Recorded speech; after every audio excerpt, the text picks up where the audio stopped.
Two pop-up hospital sites are constructed. State officials believe a second wave of COVID-19 outbreak is possible.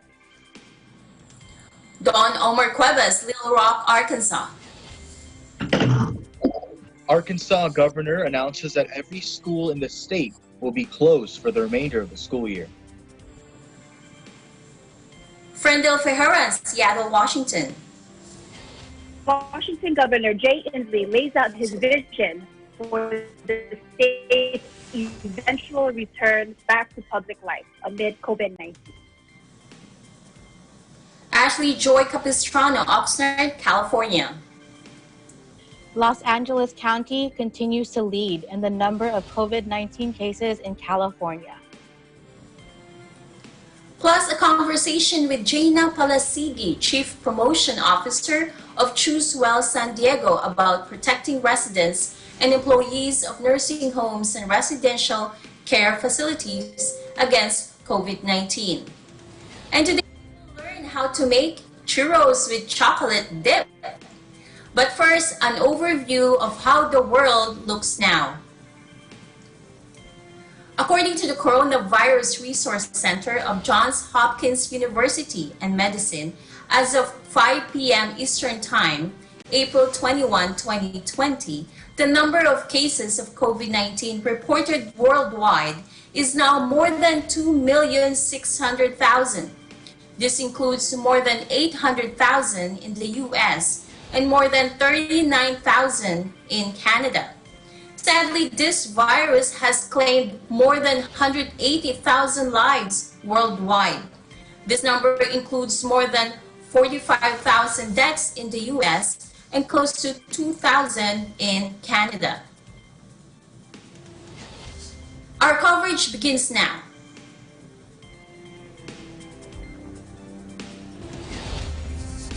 There is emergency money for students in Canada.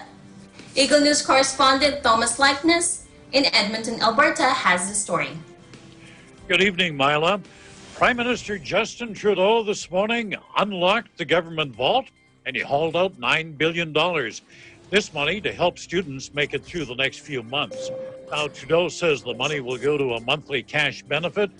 It'll be used to create more jobs for students, and the government will also double the educational grants that is awarded to students.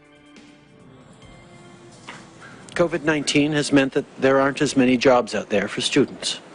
And without a job, it can be hard to pay for tuition or the day-to-day basics.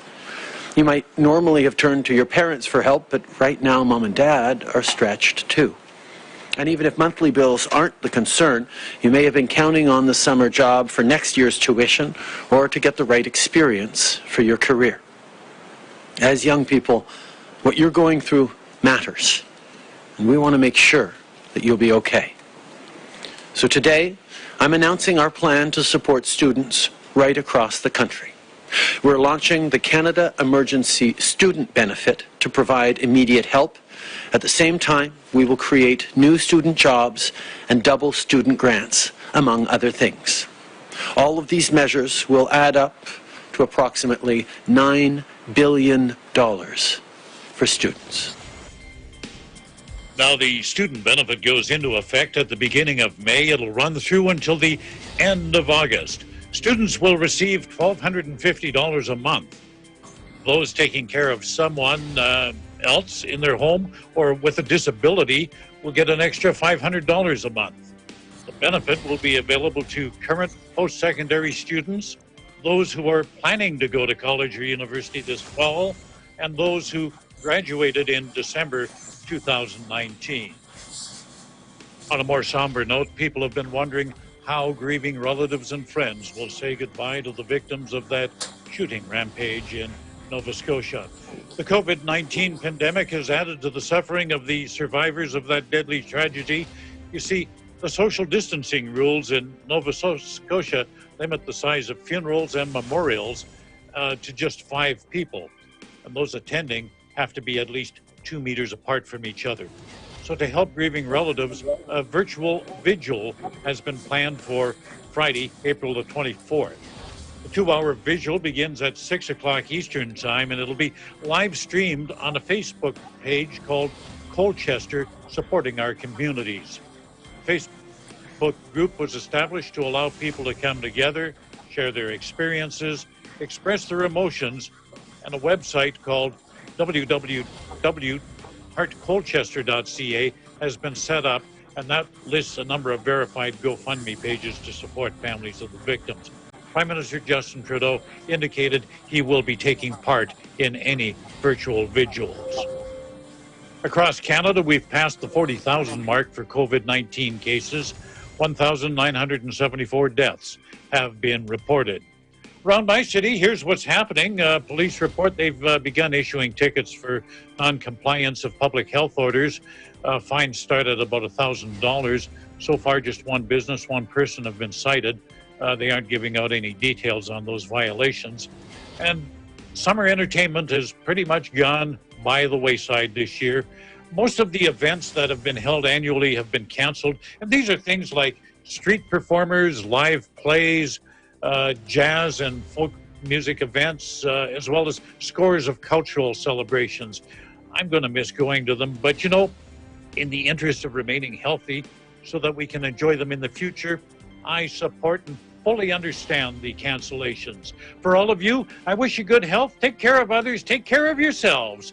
Stay home, stay safe, and stay tuned to Eagle News for balanced and accurate coverage of the COVID-19 pandemic. In Edmonton, Canada, Thomas I. Likeness, Eagle News. We live in interesting times. Thank you, Thomas. So, Thank Thomas, you, Mila. Yes. You mentioned that police officers are issuing tickets of non-compliance of public health. What are those public health guidelines?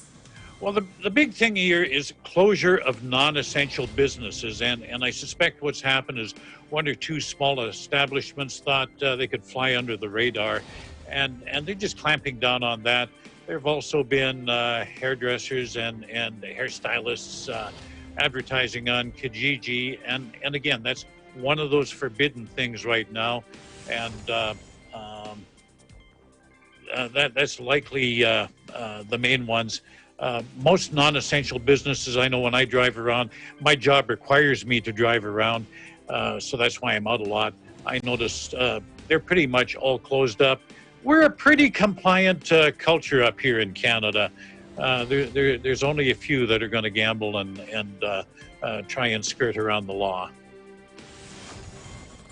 Thanks again, Thomas. Thank you, Mila. Thank you. Georgia Governor Brian Kemp announces plans to start reopening the state. Eagle News correspondent Philip Toledo in Atlanta has the details. Thank you, Mila. As of this evening, the Georgia Department of Public Health is reporting 21,102 confirmed cases of COVID-19 in the state. As a result, there are 4,018 hospitalizations and unfortunately 846 deaths. This puts Georgia around the top 10 or 11 in all the states of the country in terms of overall cases. Now, this past Monday, Governor Brian Kemp announced plans to start reopening the state. He cited data showing that Georgia was past the peak of the virus, as well as an increase in the availability of tests. And as part of that, his decision allows businesses to open this upcoming Friday, such as gyms, fitness centers, bowling alleys, barbers, nail salons, and the like. Then this upcoming Monday, movie theaters will be allowed to open and restaurants will be able to resume dine-in services. Now, I want to clarify, this is not a mandate. It will be up to the individual business owners on whether or not they decide to open. But if so, they will have to maintain strict guidelines for sanitation and social distancing procedures. This announcement of the governor supersedes all of the individual, local, and county-wide mandates from those leaders. So as a result, there have been a little bit of a varied response. You can see on the screen there, Atlanta Mayor Keisha Lance Bottoms, who has been quoted in interviews with the press over the last several days, saying that she's going to continue to urge Atlantans to stay home. Other local leaders have expressed similar comments not everybody is agreeing with the governor's decision, which again, he mentions is based on data. Now, the Institute for Health Metrics and Evaluation is a frequently cited data source for this pandemic. Their statistical analysis is regarded as one of the best when it comes to predicting the outcome of this pandemic. You can see some of the charts here that are showing that earlier in April, there was a spike in the deaths here in Georgia, followed by a few days of relatively lower deaths. And if you looked at this chart just a few days ago, I remember looking at it myself, it said that we were several days past the peak of deaths. But when it was updated yesterday with new data, it now showed that the peak was ahead of us. And then the other relevant chart, which I believe is up on the screen now, is hospital resource usage. And again, similarly, last week it showed we were several days past the peak, and now it says that we just hit it. So the key thing there is that as more data is added to these statistical models, it changes the outcome. So for our average person, it has been a little bit of a confusing time with conflicting messages coming from our government leaders here in the state of Georgia. Many individuals I've spoken to feel like we need to get the economy going again, but they feel it's too soon to really start relaxing the social distancing guidelines and having the businesses to reopen. So really it remains to be seen how these data models will shape the state and local leaders' decisions here in the weeks to come. In Atlanta, Georgia, I'm Philip Toledo for Eagle News. We live in interesting times. Thanks, Philip. It's good to hear that your state is slowly opening up, but like you said, we have to be sure that the health of others will not be affected once you open up. So what's the feeling of those around you with these changes? Well, it's interesting because this week is actually my week to go into the office. So I was speaking with other individuals there and just talking to different friends and family who live in different states. And I can tell you one thing, I don't know anybody that is chomping at the bits to go out and go bowling this upcoming Friday. There are a few people that are excited to get their hair cut. I'm probably getting close myself. But in general, the feeling is that while everybody is sick of being at home, but they feel it's too soon for everybody to start going to all of these different businesses. And one thing I do want to point out, this is a bit breaking, as I was getting ready for our broadcast this evening, I happened to catch a little bit of President Trump's press conference, his daily press conference, and he was talking about the governor's decision. And essentially he said that he respects the Governor Kemp to make his own decisions, but he disagreed with the timing. So it's definitely a very interesting time to be here in Georgia. We live in interesting times, Philip. Thank you so much again. Thank you. Next, we have Ken Cruz in Fort Washington. Here is his story. Thanks, Myla. So Washington, D.C. is unveiling a new public coronavirus testing site, rolling out rapid tests in long-term care facilities and other settings. Also loosening the criteria for who can get tested to include some people who don't show any symptoms. D.C.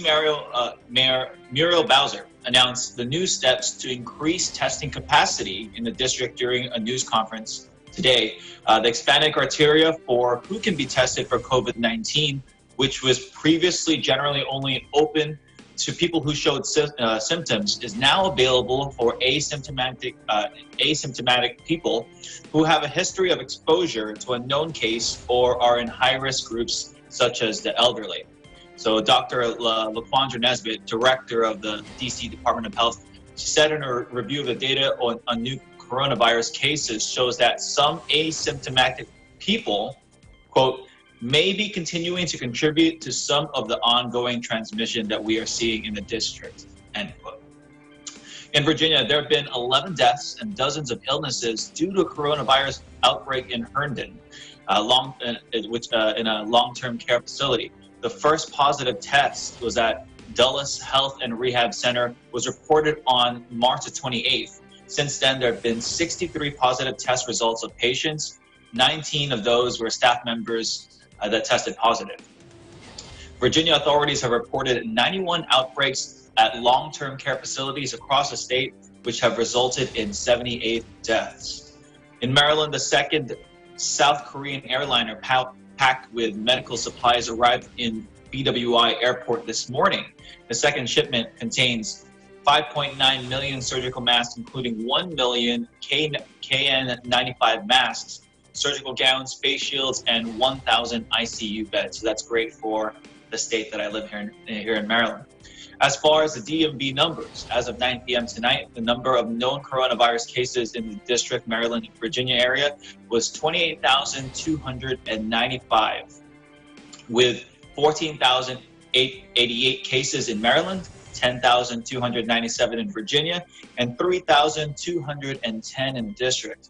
The number of virus-related deaths was 705 in Maryland, 353 in Virginia, and 127 in DC, for a total of 1,185 fatalities.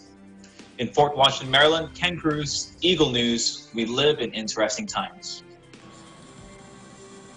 Thanks, Ken. With Washington, D.C. being considered a hotspot for coronavirus, is the city doing anything to prepare for a surge? So just like how Maryland's Governor Hogan is preparing for a surge with adding about 6,000 beds throughout the state, Mayor Muriel Bowser is doing the same as far as preparation for Washington, D.C.'s own surge. So an example of this is prepping the Walter E. Washington Convention Center. It's this huge convention center in the middle of downtown, and adding 1,500 beds as a medical facility. I've actually been to that facility to the convention center last year to cover the DC Auto Show. It's huge, and so I think it's a great venue to house those that have been affected by the virus.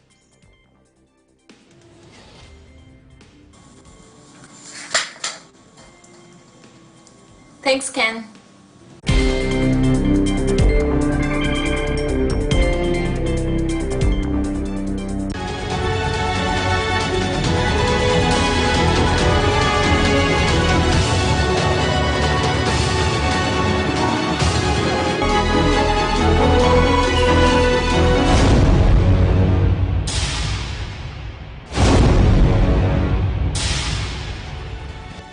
This program is presented by SMC Infrastructure, building a better world.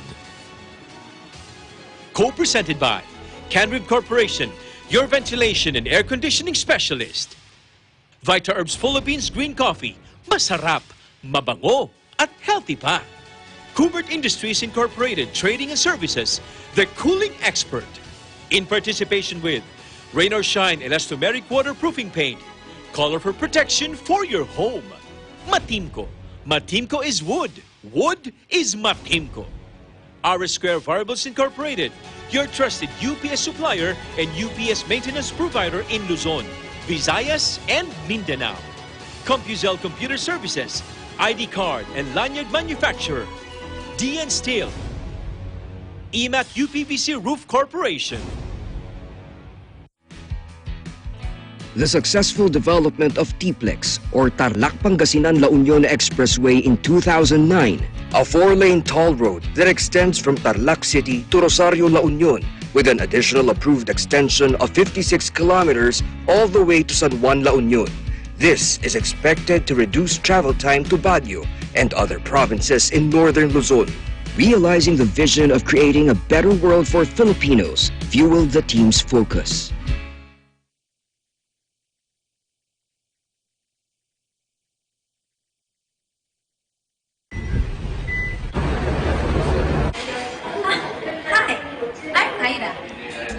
Ida came back from her trip in Wuhan, China.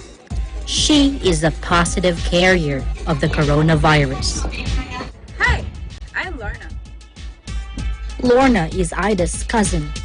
She can be a family member, a friend, a relative, a colleague, or anything related to Ida.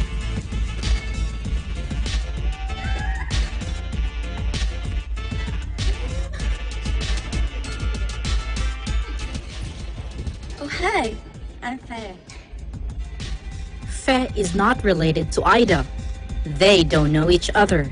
She can be a stranger Ida meets on the train, in the supermarket, movie house, or in any public place.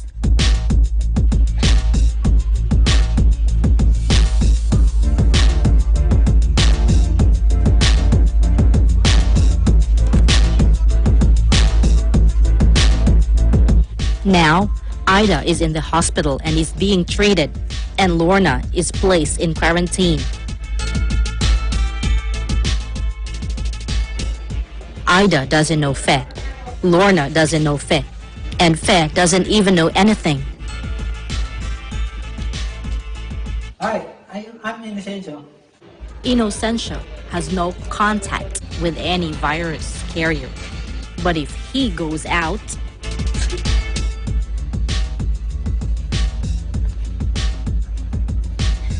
it takes at least 14 days for the symptoms to show on Fe.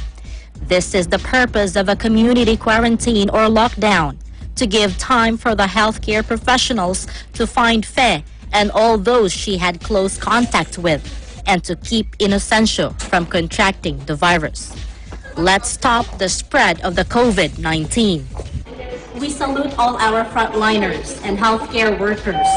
We are with you in this fight against COVID-19. I am Tyronel Pililu from EDC Japan Bureau, because we live in interesting times.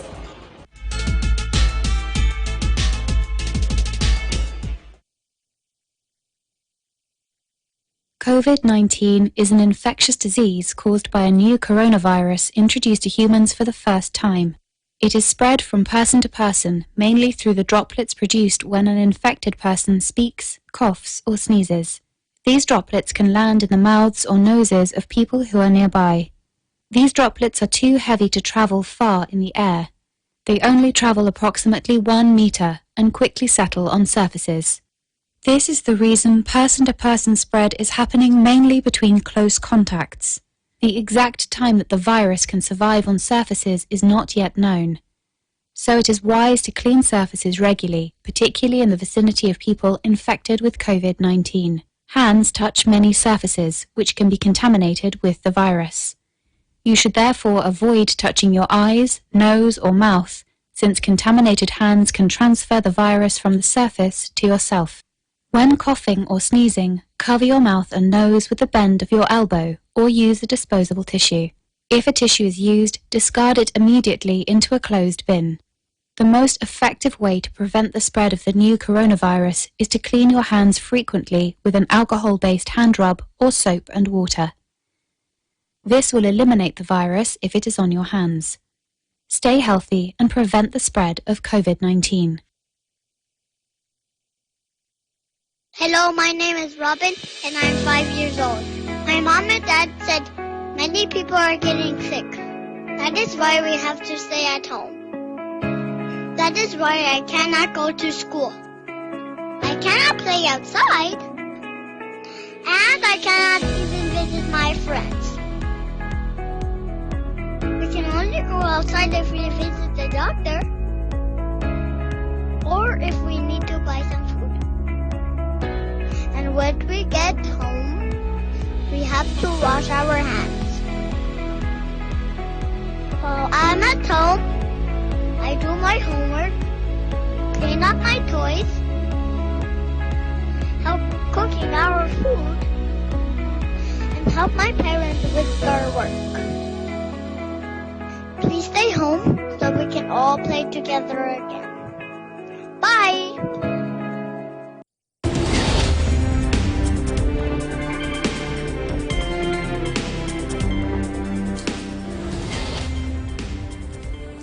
Welcome back. You're watching the EBC International coverage of the COVID-19 pandemic. I'm Iris Imbulan in Swarthmore, Pennsylvania. New pop-up hospital sites are constructed in the state of New Jersey. State officials believe a second wave of COVID-19 outbreak is possible.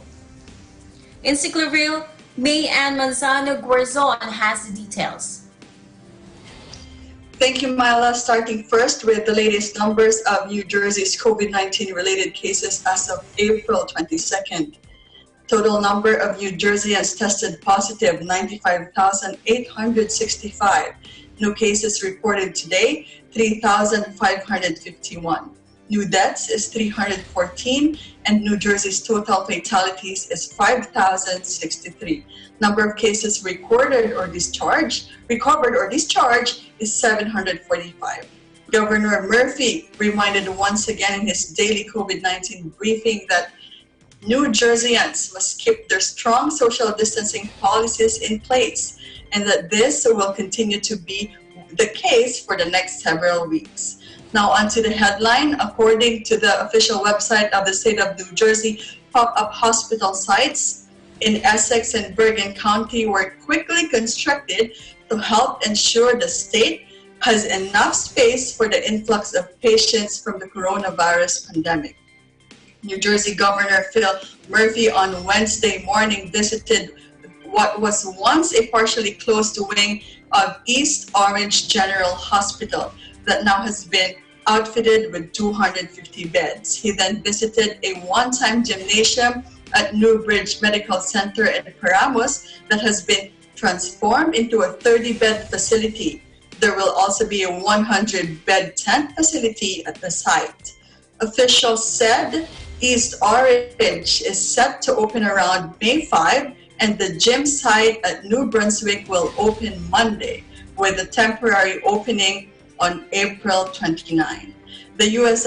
Army Corps of Engineers has spent the last few weeks to rapidly work on the locations. Officials said the sites are needed not just to help handle patients now, but in case the virus comes back in the fall or winter, which experts say is possible if not likely.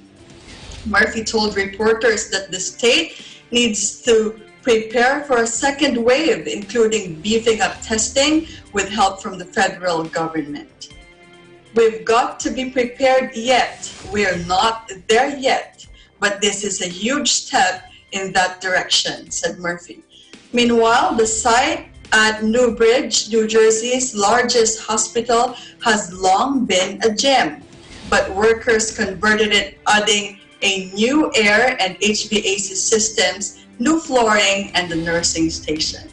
Now, on a lighter note, Mala, 100% of the proceeds from the Jersey for Jersey benefit concert will go directly to the New Jersey Pandemic Relief Fund, whose mission is to provide assistance to the state's most vulnerable communities. This concert that aired earlier at 7 p.m. Eastern Time featured some of the biggest artists in the nation that are natives of the Garden State, like Kelly Ripa, Bruce Springsteen and his wife, John Bon Jovi, Tony Bennett, Halsey, and Charlie Puth, among others. This one-hour event also recognized the healthcare workers, first responders, and other essential employees.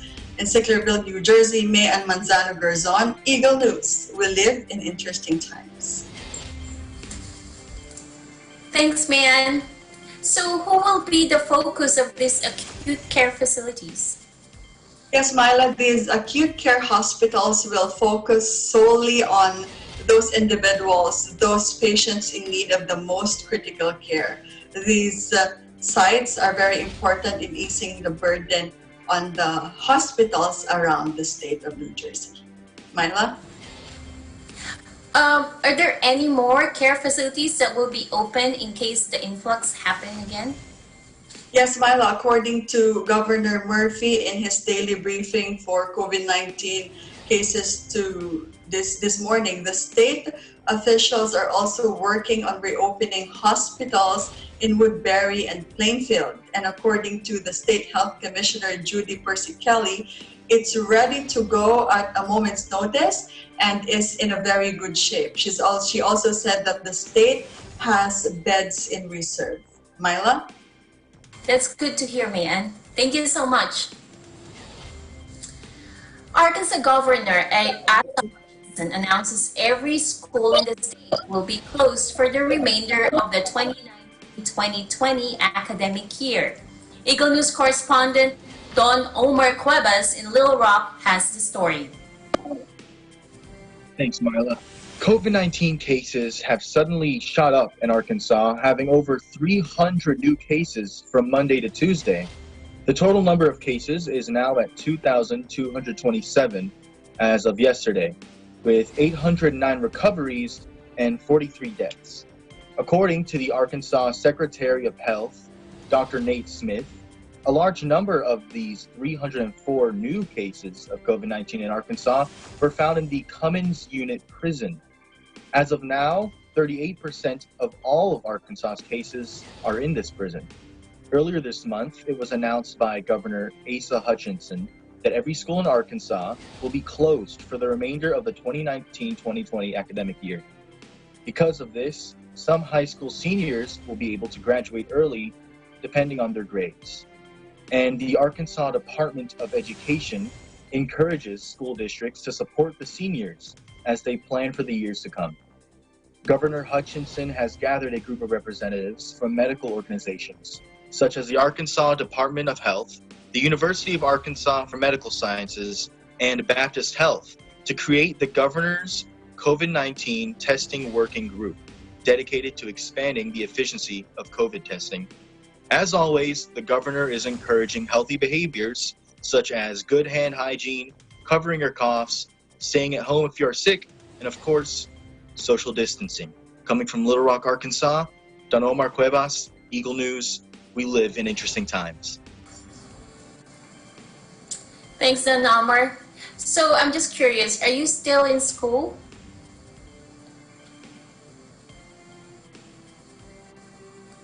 Yes, I am still in the school year, but I am not able to leave the house. We have the alternative methods of instruction. So how do you feel about these changes? Personally, it is bittersweet to me because it's nice to be able to stay at home and get more sleep, but at the same time, we do get just as much schoolwork from our teachers, and we have to do it all at home. So what's your favorite stay-at-home activities? Mostly for me, it would be, I guess, playing my favorite games, catching up with any shows I need to catch up with, and relaxing. I haven't been able to do that in a while. Thank you so much again, Don Omar. Washington Governor Jay Inslee lays out his vision for the state's eventual safe return to public life amid the COVID-19 outbreak. Frendel Ferreran in Seattle has a report. Hi, Myla. Hope you're doing well. So just yesterday, Governor Jay Inslee presented his recovery plan for a safe return to public life during this COVID-19 outbreak. Now, his address to Washingtonians, he mentioned that it is unlikely for many of the restrictions under the stay home, stay healthy order would be modified before May 4th, but rather this vision is pretty much like a framework for adjusting restrictions dependent on a solid decrease of the spread of COVID-19. Now, again, contingent on health projections for the spread of the virus, some distancing solutions or stipulations rather may stay on the books for weeks and months to come. So we just don't know how long we would have to continue to practice social distancing. The governor's address also emphasizes that this journey back to public life will occur in measured steps. So it's going to be backed by science and data by our public health needs and the response by the communities. This plan has 3 overriding goals.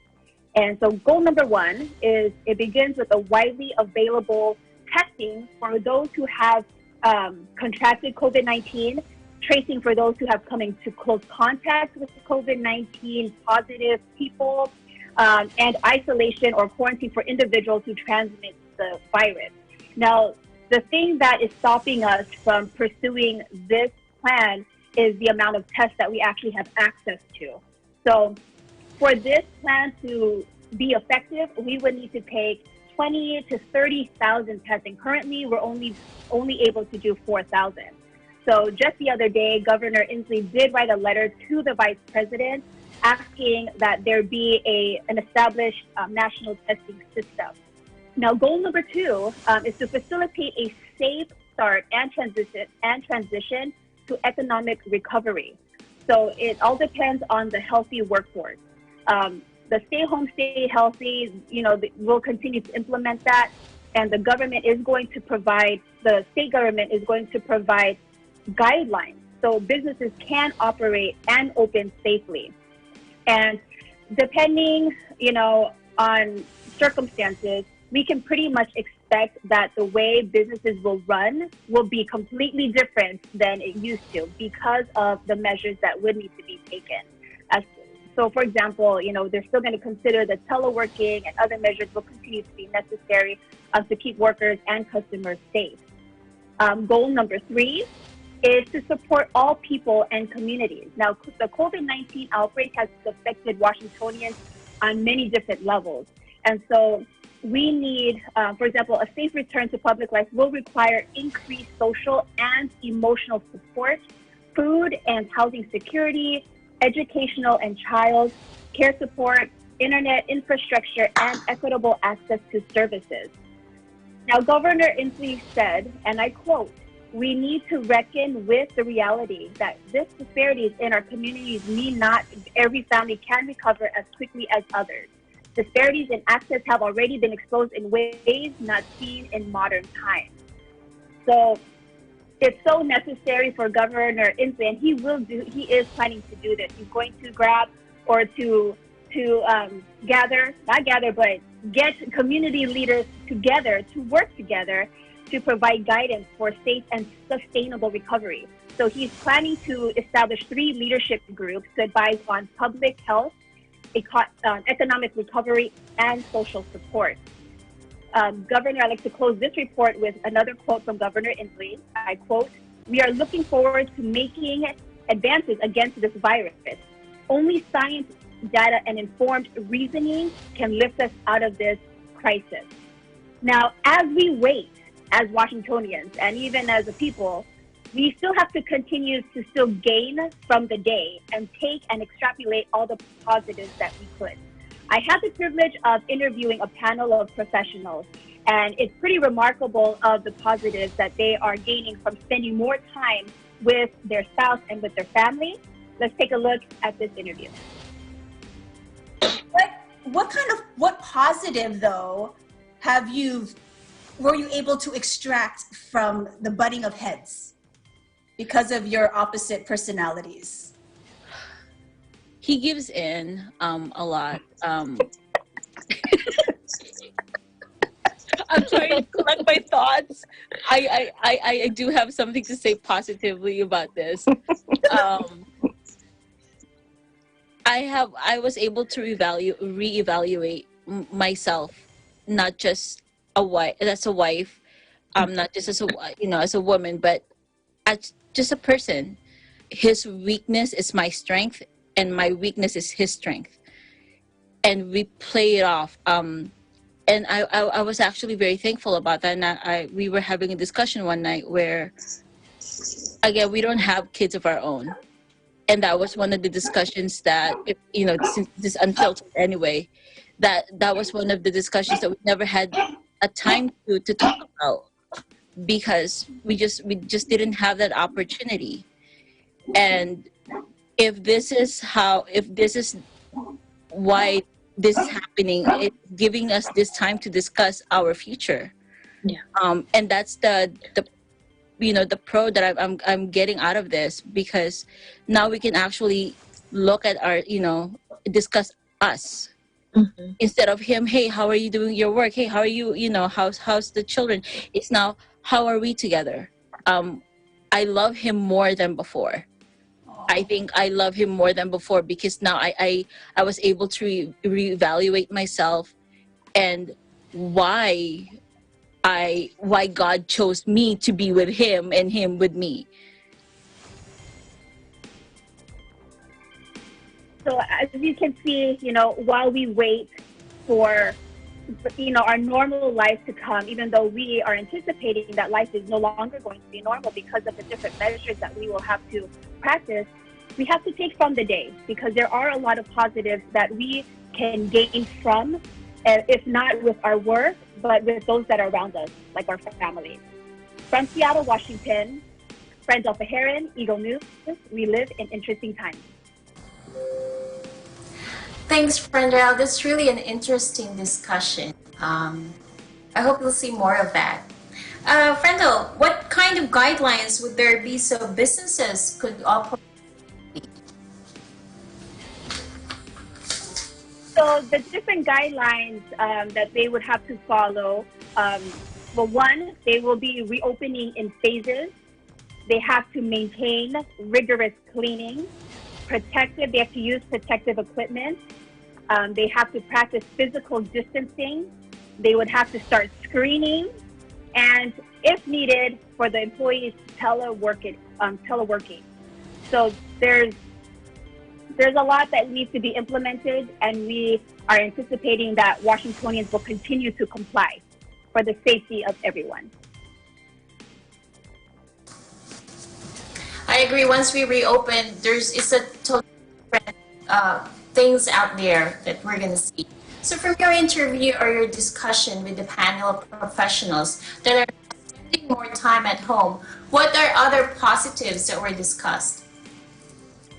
So it's interesting because from a variety of things that we were talking about, it all boils down to relationship and redefining their relationship with their spouse and with their family, and most importantly with themselves. From on the go, when you're on the go, you really don't have time to really have and hold a conversation, aside from how are you doing, how was your day, what's for dinner, and things like that. So this time is allowing them, the biggest positive is that it's giving them the time to focus and to really think deep and to redefine themselves and their relationship with their family. And it's helped. They're able to work together simultaneously in the same workplace without getting on each other's necks anymore. So they're learning a lot. Yes, I agree. I myself have 3 kids, and we all have different rooms here in the house because they're doing online classes as well. So my husband is in the dining room working. I'm in the office, and the 3 kids are in different rooms as well. Thank you so much, Brenda. Los Angeles County continues to lead in the number of COVID-19 cases in California. Ashley Joy Capistrano in Oxnard reports. Thank you, Myla. The state of California currently has 37,287 confirmed COVID-19 cases and 1,419 deaths, according to Johns Hopkins University in Medicine Coronavirus Resource Center. Los Angeles, one of the 58 counties in California and largest in population size, with over 10 million people per the 2019 United States Census Bureau, continues to lead in the total number of confirmed COVID-19 cases and deaths. The Los Angeles Public Health Department reported an overnight increase of 1,318 new confirmed cases and 66 new deaths, bringing the total now to 16,435 confirmed positive cases and 729 deaths. Meanwhile, here in Ventura County, there are a total of 443 confirmed cases and 13 deaths. Out of all the cities in this county, Oxnard ranks second with 98 confirmed cases, following the city of Simi Valley with 116 confirmed cases. From the very beginning of this pandemic, Ventura County has teamed up with community organizations to acquire antibody tests for COVID-19. Dr. Robert Levin, the public health officer, recently stated, antibody tests can reveal who is immune to a disease, but they can also determine how widely it has spread and how deadly it is. There are currently 2 kinds of tests for the virus. The first is a nasal swab test, which the county currently has. The nasal swab test confirms if the person is positive for and has the COVID-19 virus. The second test is an antibody blood test, which the county currently does not have. This antibody blood test confirms if the person previously was positive and had the COVID-19 virus. Assembly member Jackie Irwin of the 44th California Assembly District, overseeing parts of Ventura County, expressed his confidence in the talent and work being done by various public and private organizations in Ventura County, and expressed his hopes that the county will be one of the first ones to provide antibody tests for its residents. And so, Ventura County joins the nationwide race to obtain the COVID-19 antibody tests. Mike Powers, the Ventura County Executive Officer, stated, "Because of that resilience and spirit of community and the wonderful partnerships we have, I know Ventura County will get through this and emerge stronger than ever. Antibody tests will be vital in our road to reopening." In Oxnard, California, Ashley Joy Capistrano, Eagle News. We live in interesting times. Thanks, Ashley. So, what have the beaches near Oxnard been like since the pandemic? Well, the beaches have been closed since early April, but as of Monday night, the city has reopened the beaches with limited access. They're allowing us to go there to walk and to jog, bike, or surf, but they are advising us to avoid group gatherings and maintaining social distancing. That's good to hear. Thanks again, Ashley. Thank you. A conversation with Jaina Palasigi, Chief Health Promotion Officer of Choose Well San Diego, about protecting residents and employees of nursing homes and residential care facilities against COVID-19. Stay tuned. This is Eagle News.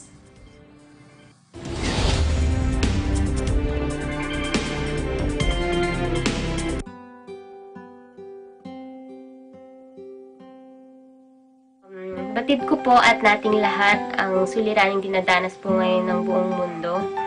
Nakakalungkot man po, ngunit may mga kababayan po tayo na namamatay at dumadanas ng matinding paghihirap dahil dito.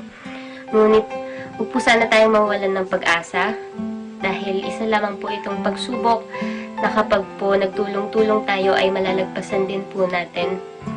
At sana po kahit na tulad ko po ay nananatili tayo sa loob ng ating mga bahay, ay gawin pa rin po natin ang lahat ng ating makakaya upang tumulong. Marami pong paraan upang makatulong mula sa ating mga bahay.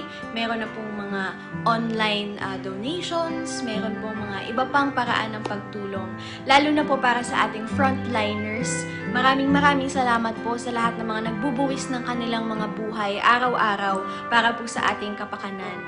At sumunod po tayo sa government natin because at the end of the day, everything that they're telling us is for our own safety.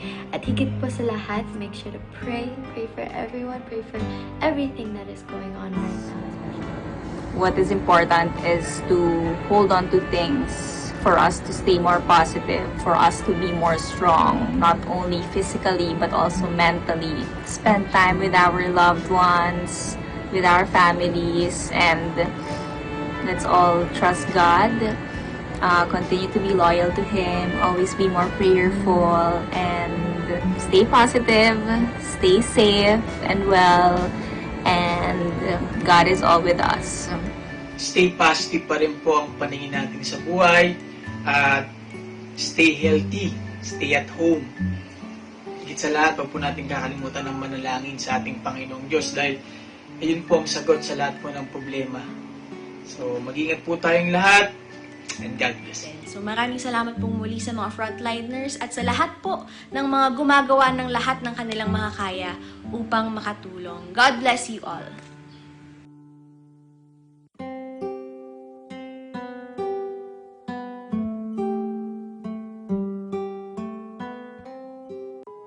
Hello there.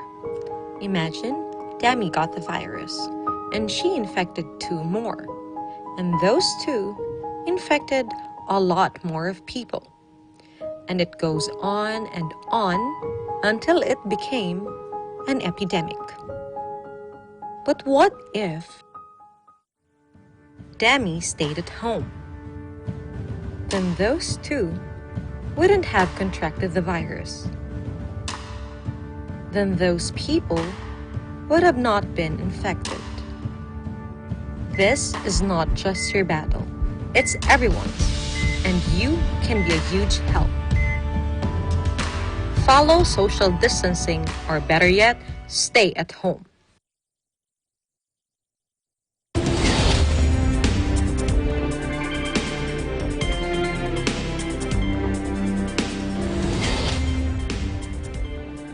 You're watching the ABC International coverage of the coronavirus COVID-19 pandemic, North America edition. I'm Myla Simbulan. One of the first cases of multiple deaths in one place in the U.S. was in long-term care facility in Washington state. Deaths in long-term care facilities account for a large percentage of COVID-19 related facilities in states like New York, Washington, California, and Florida. Being taken to protect both the residents and the employees of these nursing homes and residential care facilities. To talk more about this, we have with us the Chief Health Promotion Officer of Choose Well San Diego, Ms. Jaina Palasigi. Hi, Jaina. Hi, Myla. Thank you for having me. How are you, Jaina? I'm doing well. How are you? I'm good. Thank you so much. Thank you so much for joining us. So what are the challenges faced by long-term care facilities in fighting COVID-19, particularly in tracking the cases? Great question. So as we know, older adults are one of the most vulnerable populations for contracting COVID-19. Specifically, these older adults live in long-term care facilities. But what people may not know are there are two main types of long care health facilities, and these include skilled nursing homes and assisted living facilities. So the difference between the two are a little bit, it's not too different, but in skilled nursing homes, this are for older adults who require constant medical care. Whereas in assisted living facilities, the older adults that live there only need help with activities of daily living, which are called ADLs. So what's going on right now in our country is there are some tracking going on in regard to long-term facilities, but it's not extended to assisted living homes. So what's happening is, of course, in New York City, there's that huge outbreak. It's the epicenter of the United States. 25% of deaths from COVID-19 occur in long-term care facilities. And then in my county in San Diego, California, over 50% of deaths from COVID-19 also occurred in long-term care facilities. But what's important to note is that these long-term care facilities are being grouped together and may not necessarily account for assisted living homes that also house these vulnerable populations. So it's a little bit piecemeal in that we have data from different states, but there's not a comprehensive overview of all the cases that are positive and being tracked in these long-term care facilities. That's really alarming. So has there been any regulations on a federal level to address this issue? Yes, absolutely. Trump actually mandated that all skilled nursing facilities report COVID-19 positive cases. However, like I mentioned before, this mandate doesn't extend to assisted living facilities. So there's a huge population of older adults that are not being accounted for. So that's the real issue in order for us to be able to track every single person that is a positive case and is a vulnerable population in the older adults. So can you give us more information about why long-term care facilities are such a hotspot for COVID-19 spread? Absolutely. As we mentioned before, skilled nursing facilities house older adults that have medical conditions. And a lot of these medical conditions are chronic medical conditions, whether it be diabetes or perhaps hypertension, or a lot of these skilled nursing facilities even treat patients with cancer. So these older adults are already immunocompromised at the very beginning. Another issue why this is such a big deal in regard to the spread of COVID-19 is because it's very common in the industry for healthcare providers and also caregivers to work at different facilities. So what's happening is what we're seeing also in different counties and even just California, that these caregivers, they may be asymptomatic and may have contracted COVID-19, and they're going from facility to facility and they're spreading it to the patients there. There's actually a particular case in Washington State where a caregiver infected 30% of the patients in that long-term care facility. So that's why it's such a huge concern, especially for the asymptomatic staff, that it could spread to these vulnerable populations without even knowing, especially considering that they move from place to place. Yeah, that's really alarming because those asymptomatic, the person doesn't even know that they're spreading it, right? So it's really you don't know who you meet, like when you go to the grocery store. So my next question is, Governor Newsom of California came up with a plan to protect residents and employees of nursing homes and residential care facilities. Please tell us more about it. Sure. As we've mentioned, this is a really big issue in long-term care facilities. Specifically, just in California, for assisted living facilities, there are over 7,000 in the state. This is not even accounting for skilled nursing homes. That's why it's really important for Governor Gavin Newsom to have a plan of action so we could better assist these vulnerable populations. So some of the things and strategies that he outlined include retraining 600 nurses to be able to support the staff at these long-term care facilities. Other strategies include reaching out proactively on a daily basis to identify the needs and any new cases of COVID-19 in all these long-term care facilities. Also, another strategy is prioritizing protective equipment or PPEs at these facilities that need them and for the caretakers that take care of their patients. I know that in San Diego County, we have an emergency email where any kind of long-term care facility can contact the county and request PPEs to be delivered to their assisted living homes. So that's a really big benefit in San Diego County. And then also offering low-cost or no-cost hotel rooms for workers who have had possible exposure to COVID-19 or have tested positive and do not need to be hospitalized. So these are all part of the outline and the plan for, at least in California, to ensure a little bit more protection for these older adults in these facilities. Yeah, I know other states here in Northeast have the same plans. They're doing special plans just for those nursing homes and residential care facilities. So in your field of work, how could Choose Well San Diego help families during this global crisis? Well, Choose Well San Diego actually works exclusively with assisted living homes. So we try to serve the underserved that are not accounted for in the skilled nursing home. So our website is www.choosewellsandiego.org, and anyone who's looking for a long-term care facility for their loved ones or for their family members can go to this website and compare the different assisted living homes, because as you may have experienced or maybe have friends, it's really hard to find a good assisted living home. You really don't know what to expect for the place, but there are so many options, right? So that's why we provide this web-based tool so that different people in San Diego can be able to compare the assisted living homes based on how much they comply with state regulations. So all these assisted living homes are provided with the opportunity to join the program, and then based on how well they comply with state regulations, they receive support. And families that are looking on this website can use that support to make a better decision on whether or not the facility is right for their loved ones. And also on our website, we have a family resource page so that any family members who are not able to visit, maybe their parents or their grandparents in these long-term care facilities, can look on that page for additional resources, guidelines, countywide and statewide, that they could use to assist their loved ones in case they may not be getting the care that they deserve. Thanks for sharing your website, Jaina. And thanks for joining us again. So like you, we also support our healthcare workers in nursing homes and residential care facilities. And of course, we are for the safety of their residents as well. When we come back, learn how to churros with chocolate dip. Eagle News will return in a moment. Stay with us.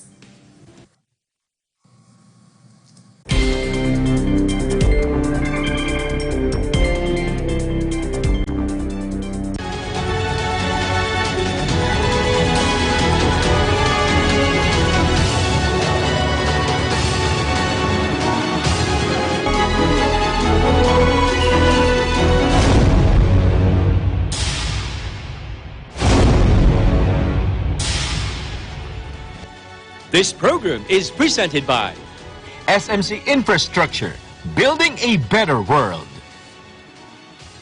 Co-presented by Canrib Corporation, your ventilation and air conditioning specialist. Vita Herbs Philippines Green Coffee, masarap, mabango, at healthy pa. Kubert Industries Incorporated, Trading and Services, the cooling expert. In participation with Rain or Shine Elastomeric Waterproofing Paint, colorful protection for your home. Matimco. Matimco is wood. Wood is Matimco.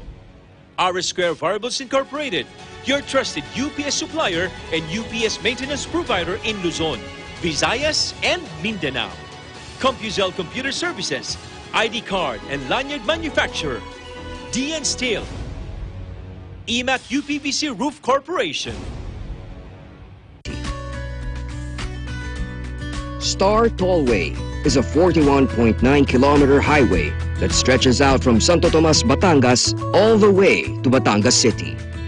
An important component of the company's portfolio, the NAIA Expressway project is a 5.4-kilometer elevated expressway that connects the Skyway system to NAIA Airport terminals and the entertainment city.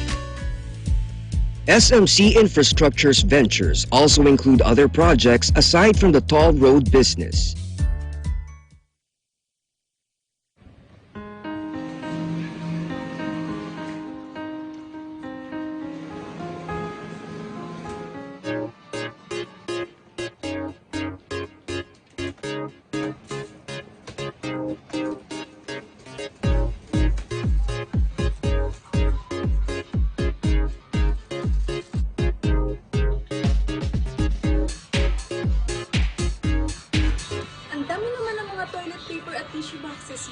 Hindi mo ba alam, mauubos daw ang mga tissue products? Bakit naman? Ang raw materials daw ng mask at tissue products ay iisa lang. Saan naman galing ang balitang yan? Ay basta, narinig ko lang din. Maraming din kayang nagpo-post sa Facebook at Twitter, kaya kung ako sa'yo, kumuha ka na din. Sige na't mauna na ako sa'yo Huwag basta-basta magpaniwala sa mga nakikita o nababasa sa social media. Magsaliksik at i-verify ang lahat ng impormasyon Nakukuha sa internet. Tandaan, maging responsable tayo sa paggamit ng social media nang hindi magdulot ng panik sa iba. Kung paanong dapat labanan ng COVID-19 ay gayon din ang ating pagsugpo sa black propaganda at maling impormasyon. Dennis Lu, Lou Omelda, General Partosa, Tyranel Pililu, Hannibal Arevalo, EBC, Japan, Euro. We live in interesting times.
You're watching the EBC International coverage of the coronavirus COVID-19 pandemic, North America edition.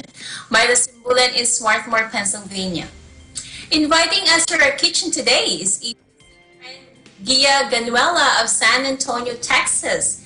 She will share with us her yummy recipe for churros with chocolate dip. Take a look. Hi everyone, welcome to Gia's Kitchen.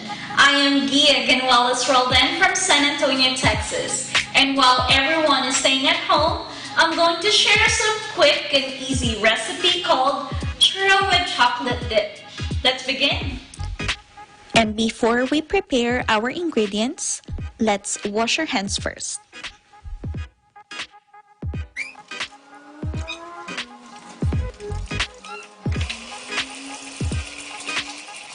And here's the list of our ingredients. 1 cup of flour, 1 cup of water, 2 eggs, 2 tablespoons of sugar, and 1/2 cup of butter, 1/4 cup of chocolate, and 1/3 cup of heavy cream, 2 tablespoons of sugar and cinnamon, the wax paper, oil, and the decorating bag. Put the pot on top of the gas stove and turn on medium heat. Let's put the water first, add the butter, and add the sugar. When you see the water boils and the butter melted, turn the stove to low heat. And then add the flour. Mix it well. Mix well from 2 to 3 minutes until there is no dough sticking on the pot. Transfer the dough to another bowl. Wait for 10 minutes to cool down. Then, let's add the egg one by one.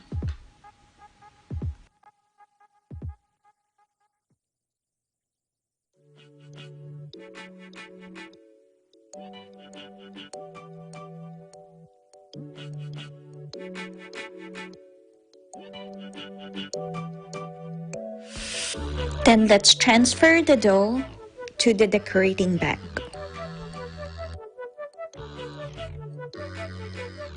So after squeezing everything to the wax paper, I'm going to put this first to the freezer between 17 to 20 minutes so that the outer part of the churro will be crunchy. Then we're going to heat the oil. Drop the churro in until it turns a dark yellow.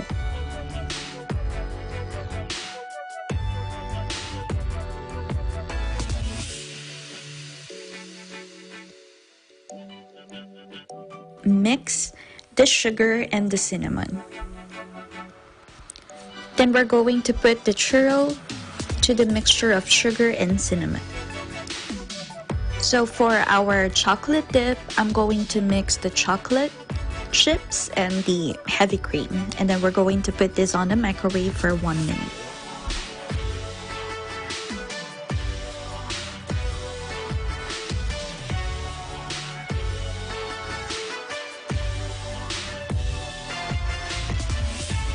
And finally, here's the churro with chocolate dip. A simple and delicious treat your whole family can enjoy. I hope you enjoy the stay-at-home recipe. In San Antonio, Texas, I'm Gia Gonzalez-Roldan, Eagle News. We live in interesting times.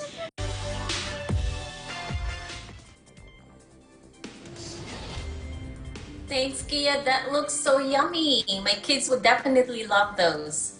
A few reminders before we end today. Wash your hands often with soap and water. Cover your mouth and nose if sneezing or coughing. Avoid touching your eyes, nose, and mouth. Avoid contact with sick people. If you are sick, stay home and call your healthcare provider.